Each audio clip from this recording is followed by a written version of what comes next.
निकाल दिया उसने? बस वो दूसरी बीवी दूसरा शादी करके लाया, उसके बाद निकाल दिया। पहले बीवी के लड़के, एक लड़की मेरे साथ थी, उसका शादी हो तो गया। पहली पत्नी कहाँ उसकी?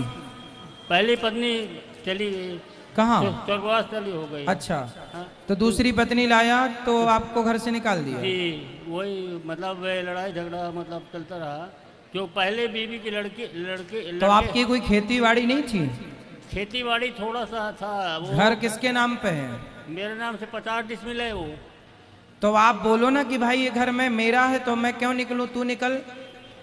बहुत बात हुआ, उसके बाद मतलब हम लोगों को खुद निकलना पड़ा, क्योंकि उसके जो है ना 2 लड़के तैयार थे, वो एकदम जवान टाइप के हो गए हैं, तो हम लोग को उनसे। मतलब आपका पोता? जी। तो आपके पोते भी आपको आंखें दिखाते हैं? नहीं, उन्हीं वो जो पोता है उन्हीं के उसी का लड़का है, जो पहले दूसरी बीबी आई थी उसका लड़का है। अच्छा, तो वो बच्चे लेके आई थी? जी। तो वो आपको परेशान करते हैं? जी, तो मेरे को मार्गदर्शन दीजिए, मैं क्या करूं। तो भाई पहला तो कानून का सहारा लो, वो घर आपका है तो आप अपने घर पर रह सकते हैं। बेटे से बोलो तू जा भाई, हम कहाँ जाएं। कानून का सहारा लो आप। जी। पहले तो आप बेटा कैसे निकाल सकता अपने बाप को? आज के जमाने में ये भी कानून है कि माँ बाप ना चाहें तो बेटों को कुछ ना दें। यदि ले भी लिया है और माँ बाप की इच्छा है कि भाई इसने हमारे साथ दुर्व्यवहार किया, तो माँ बाप ले सकते हैं वापस। नहीं तो 3 लोग होते थे, हमें पति पत्नी एजेड हैं, मतलब 78 साल का मैं हूँ, 75 साल की मेरी पत्नी है, पत्नी भी आई हुई है। नहीं, आपकी बात हम समझ गए, पर फिर भी आपको अपने बेटे से इस तरह से ना, आप अपना अधिकार तो ले ही सकते हैं। हाँ। भाई आपने खुशी से दे दिया घर, वो अलग विषय है, पर कोई जबरदस्ती यदि आपसे छीने तो वो तो गलत है। जी। तो आपसे छीना या आपने खुशी से दिया? नहीं, छीन लिया है। राधे राधे गुरुजी। जी। मेरा नाम राजेश कुमार है जी। मैं अंडी पिंडा रोड छत्तीसगढ़ से रहने वाला हूँ जी। मैं ये दादाजी का नाती हूँ। अच्छा। इनका एक पुत्र और एक पुत्री है। हाँ। एक पुत्री की शादी हो गया था और एक पुत्र का शादी किए, उनका लड़का हूँ पहली पत्नी का। फिर उसके बाद मेरी माँ डेथ कर गई।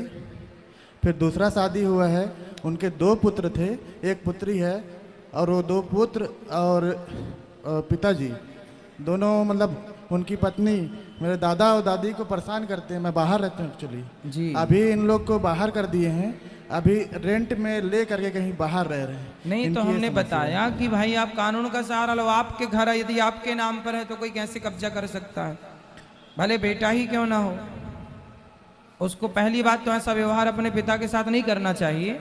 अपनी माँ के साथ यदि किया है तो फिर आप उसे उसके तरीके से भाई दंडित कराओ।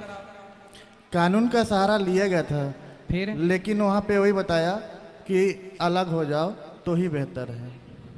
तो फिर आप इनकी वो जो पिताजी है वो नहीं समझ रहे हैं, उनके लड़के बच्चे नहीं समझ तो रहे फिर हैं। आप इनकी सेवा करो। आप इनके क्या लगते हैं? मैं नाती हूँ, इन्हीं को लेकर आज वृंदावन आया हूँ। अच्छा। आपका दर्शन करने के लिए लोग तो आप चाहते थे, इसलिए मैं आपको दादाजी को, दादी और फूफा जी बुआ को लेकर साथ में आया हाँ, हूँ। तो फिर आप इनकी सेवा करो, आप जी, इनका जरूर। ख्याल रखो। जी। आप कहाँ रहते हैं?